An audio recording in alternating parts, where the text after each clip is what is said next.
भूत पिशाच निकट नहीं आवे, महावीर जब नाम सुनावे। हम अक्सर इस दोहे का इस्तेमाल भूत पिशाच के खौफ को दूर करने के लिए करते हैं, लेकिन क्या कभी आप लोगों ने यह सोचा है कि अगर भगवान ही खौफ का रूप ले ले? फिर फिर अरे यार, पता नहीं कब मैं एक ढंग की कहानी लिख पाऊंगा। हर रोज एक नई शुरुआत। मैं थक गया अब। मुझे अब इस शहर की ये शोर बिल्कुल बर्दाश्त नहीं होती। मैं इन सब से दूर जाना चाहता हूँ। प्लीज भगवान। भैया भैया। क्या हुआ विजय, चिल्ला क्यों रहा तू? भैया सामान बांध लो। माँ ने कहा हम सब पुश्तैनपुर जा रहे हैं। पुश्तैनपुर? सच? कौन कहता है भगवान नहीं होते। शुक्रिया भगवान, मुझे इन सब शोर शराबे से दूर जाने का एक मौका देने के लिए। अब तो मैं इस कहानी को पूरा करके ही रहूंगा। पुश्तैनपुर, मेरा गांव। मुंबई के शोर से दूर बेहद खूबसूरत सा एक गांव। इस समय गांव जाने का एक ही वजह, और वो है मेरा भाई विजय की स्कूल की छुट्टी। मैं निशांत, पेशे से शिक्षक और एक पार्ट टाइम नाकामयाब लेखक। मेरी नाकामयाबी की एकमात्र वजह मैं खुद। खैर, सब सामान बांधकर मैं, विजय और मेरी माँ, हम तीनों अगले दिन सुबह पुश्तैनपुर के लिए रवाना हो गए। पुश्तैनपुर पहुंचने में हमें शाम हो गई। गांव के घर में बस दादी ही रहती है। हमारे पहुंचने के साथ ही दादी ने कहा, अभी कोई बाहर नहीं जाएगा, घर के अंदर आओ, आराम करो घर में। मुझे दादी की आवाज़ में एक अजीब सा खौफ सुनाई दिया, और उनके आंखों में एक ना मिटने वाली डर। सब सामान लेकर घर के अंदर जाने वाला मैं आखिरी इंसान था। दरवाज़ा बंद करते वक्त मेरा नज़र गांव के सबसे पुराने मंदिर के पास गया। वहां एक औरत खड़ी थी, जो हमारे घर की ओर एक दृष्टि से देखी जा रही थी। सामान रख के जब मैं वापस उस मंदिर की ओर देखा तो वो औरत मंदिर से दूर हमारे घर के थोड़े पास आ चुकी थी। दादी दौड़ते हुए आई और दरवाज़ा लगा दी। मैं ये सब देखकर काफ़ी हैरान था, क्योंकि दादी कभी ऐसा नहीं करती। हमारे आने की खुशी से ज़्यादा उनके चेहरे पर एक अजीब सा खौफ का पहरा था। खैर, मैं इन सब से अपना ध्यान भटका कर ऊपर अपने कमरे में आ गया। गर्मी काफ़ी थी, इसलिए मैं खिड़की के पास वाला बेड ले लिया। बैग से अपना डायरी निकालकर मैं अपने कहानी को पूरा करने में लग गया। जैसे ही मैं पहला शब्द लिखने गया, वैसे ही मुझे एक अजीब सी, पूरे शरीर को ठंडा कर देने वाली एक मुस्कान सुनाई दी। मुस्कान की अजीब सी वो आवाज़ मेरे कमरे के खिड़की के पास से आ रही थी। मैं खिड़की के पास जाकर देखा, हमारे घर के ठीक बाहर वो औरत खड़ी है। वो ऊपर मेरे कमरे की ओर एक नज़र से देखकर मुस्कुरा रही है। उसकी वो मुस्कान समय के साथ साथ और खौफनाक बनते जा रही। काले चेहरे पर अजीब सा एक लाल गुलाल, और उसकी वो सफ़ेद आंखें मानो मेरी रूह को खींच कर ले जा रही हो। इससे पहले मैं चीख पाता, मेरी माँ आकर खिड़की बंद कर दी। खिड़की के बंद होते ही वो मुस्कान की आवाज़ मानो दूर कहीं जाकर छिप गई। इससे पहले मुझे कुछ समझ आता, मेरी माँ ने कहा, नीचे आओ, दादी को कुछ बोलना है। ये सुनकर मैं चुपचाप माँ के पीछे पीछे नीचे चला गया। नीचे दादी एक पुराने कुर्सी पर बैठकर मेरी ओर एक नज़र से देखी जा रही थी, मानो मैंने ऐसा कुछ कर दिया जो मुझे नहीं करना था।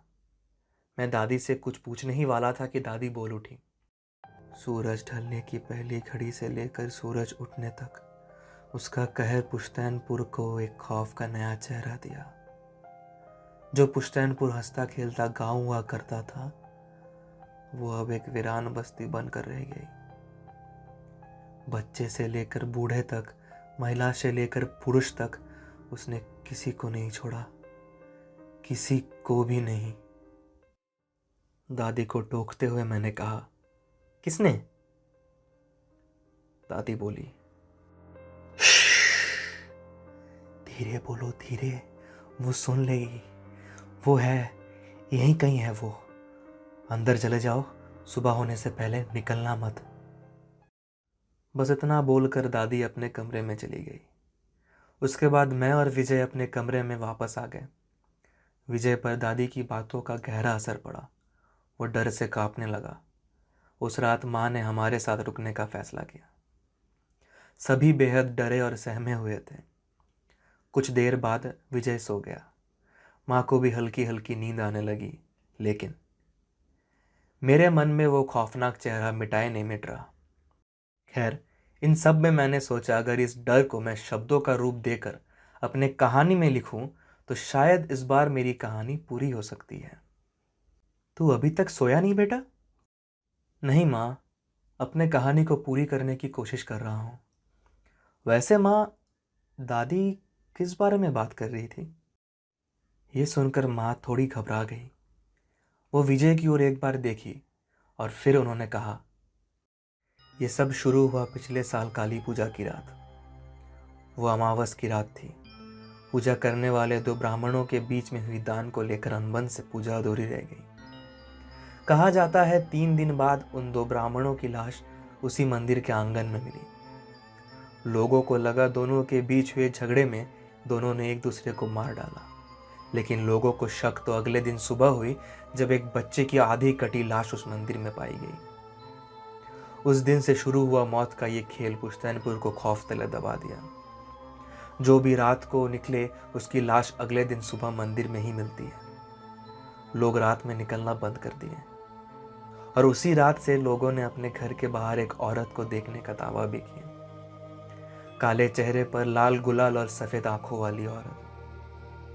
कहते हैं जिस भी घर की खिड़की और दरवाजा खुली हो उस घर के बाहर वो औरत खड़ी हो जाती है और मुस्कुराती रहती है। जिसने भी आज तक उसको देखा है वो कुछ ना कुछ खोया है, चाहे वो उसकी जिंदगी हो या कोई और। वैसे बेटा, तुमने उसको देखा तो नहीं ना? नहीं माँ, बस मुस्कान सुनी। ये बोलकर मैं माँ को झूठी तसल्ली दे दिया और शायद वो मेरी जिंदगी का सबसे बड़ा गलती था। शायद उस वक्त मुझे इस खौफ के जरिए कहानी पूरी करने की लालच बाकी और चीज़ों से ज़्यादा थी। माँ के सोने के बाद मैं अपनी कहानी लिखने लगा।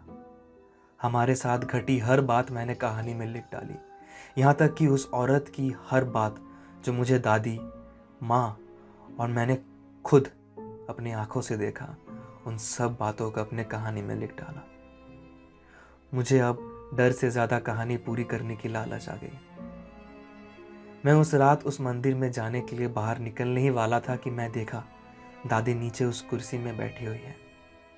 मैं सोचा बेकार दादी से झगड़ा करके निकलने में कोई फ़ायदा नहीं है, इसलिए अगले दिन रात को जब सब सो जाए तो मैं चुपके से बाहर निकल जाऊंगा। यही सोचकर मैं जाकर सो गया। अगले दिन सुबह मैं विजय को लेकर वो मंदिर देखने चला गया। मंदिर में एक अलग सा सन्नाटा था, मानो वो जगह दुनिया से एकदम अलग हो। मंदिर के दरवाजे में एक पुरानी जंग लगी ताला थी। मुझे वहां कुछ ठीक नहीं लग रहा था। हर बार ऐसा लग रहा है मानो मंदिर के अंदर से कोई हमें देखे जा रहा हो। मेरे कुछ बोलने और कहने से पहले ही विजय जाकर उस मंदिर के ताले को तोड़ने लगा। जैसे ही उसने पहला वार किया वैसे ही एक हल्का हवा का एक झोंका मेरे कान के पास से गुजर गया। मैं तुरंत विजय को लेकर घर की ओर भागा। मैंने विजय को किसी से कुछ भी बोलने को मना किया। दोपहर के करीब 4 बजे से ही सब लोग उस मंदिर में जाकर संध्या आरती करते हैं और 5 बजे के ठीक पहले वो घर लौट आते हैं। उस दिन मुझे और मेरी माँ को संध्या आरती के लिए थोड़ी देर हो गई। दादी घबराने लगी और कहने लगी, आज कुछ बुरा होगा, कुछ बुरा होगा। बहू, जल्दी जाकर संध्या आरती देकर आओ, नहीं तो। बस इतना बोलकर वो अपने कमरे में चली गई। मेरी माँ और मैं संध्या आरती के लिए निकलने से पहले विजय से मिलने गए तो ये पाते हैं कि विजय की शरीर बुखार से तप रही है। मैं दौड़ कर दादी के पास गया तो दादी बोली, मैं विजय के पास रुकती हूँ, तुम और तुम्हारी माँ जाओ संध्या आरती देकर आओ। दादी, विजय की तबीयत बिगड़ी जा रही है और आपको संध्या आरती के पड़ी हुई है। क्या हो गया आपको? पागल हो गए हो क्या आप? निशांत, ये कोई तरीका दादी से बात करने का? चलो मेरे साथ मंदिर, शाम होने से पहले लौट आना है। मुझे मेरी माँ और दादी की यह बात बिल्कुल समझ में नहीं आई। गुस्से में मैं विजय के पास जाकर दरवाज़ा बंद कर दिया और कमरे से चिल्लाया, संध्या आरती की इतनी पड़ी है तो आप और दादी ही जाकर दे आए। मैं विजय के पास रुकता हूँ। माँ और दादी कुछ ही देर में संध्या आरती के लिए निकल पड़े और मैं विजय के पास बैठकर अपनी अधूरी कहानी लिखने लगा। 5 बजने में अब केवल कुछ ही समय बाकी था। माँ और दादी अब तक नहीं लौटे थे। मैं खिड़की से मंदिर की ओर देख ही रहा था कि अचानक विजय कुछ बड़बड़ाने लगा। पास जाकर सुना तो मैंने गलत किया, बहुत गलत किया। विजय, क्या हुआ? क्या गलत किया? इतना बोलकर जब मैं उसे नींद से जगाने गया तो ये देखा कि उसकी शरीर बुखार से तप रही है। मैं घबरा गया और विजय को बोला, विजय मेरे भाई, यहीं रुको, मैं डॉक्टर बुला के लाता हूँ। बस इतना बोलकर मैं घर के बाहर डॉक्टर बुलाने चला गया। डॉक्टर बीपी सिंह का घर हमारे घर के अगले गली में था। मैं उनके घर के दरवाजे के बाहर जाकर हाजिर हुआ। काफ़ी देर तक दरवाजे में दस्तक देने के बाद अंदर से आवाज़ आया, अभी नहीं आऊँगा, लौट जाओ घर, लौट जाओ, नहीं तो वो सबको खा जाएगी। डॉक्टर जी प्लीज़ मेरे भाई को देख लीजिए, प्लीज़, कुछ नहीं होगा, कोई नहीं है यहाँ पे, प्लीज़। इस बार अंदर से कोई आवाज़ नहीं आया। मैं पीछे नज़र घुमा के देखा कि पूरा का पूरा गांव वीरान और बंजर हो गया। एक भी लोग बाहर नहीं है। मुझे तब एहसास हुआ कि मुझे विजय के पास लौट जाना चाहिए। मैं घर की ओर दौड़ा।